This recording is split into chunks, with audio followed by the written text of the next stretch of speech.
Kanino po sa ating lahat, EDSI may hula sa kanilang dalawa na.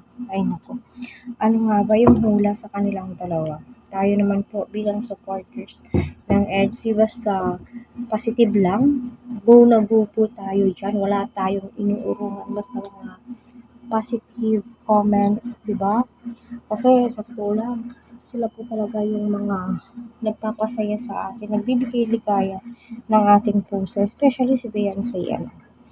Grabe, sabi nga po doon ni Francis, na wow, napakagandang dilag naman talaga yung kasama ni Eds, which is, totoo naman, napakaganda kaya talaga ni Beyonce at napakasimple po niyang manamit as in.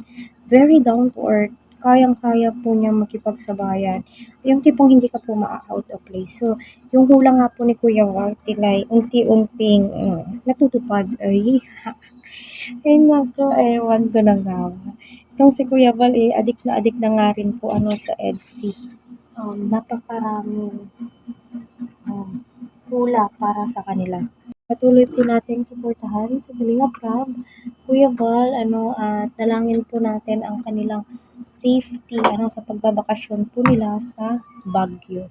Naway mag-enjoy po silang lahat. Yun naman po talaga yung importante, di ba? Kaya para sa akin, go ng go po tayo sa lahat alang-alang sa EDSI, yung suporta po natin is napaka-solid po para sa kanilang dalawa, di ba?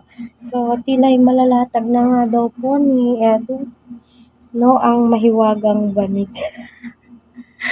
Alam niyo ba, tuwang-tuwa ako every time na nagla-live si Kuya Val. Yung lalong-lalo na noon sa Maynila na hindi nakasama si Beyonce na. Bantay sirado po talaga ni Kuya Val si Edu. Walang takas kasi palaging na-future sa kanyang live si Eds kung saan pumunta. Syempre, kailangan dala daw po talaga yung bani. So, marami ang natutuwa kasi pwede naman daw po sa dami-dami na pwedeng dalhin. Bakit pa daw banig? Yun nga po yung gusto ni Kuya Val, di ba?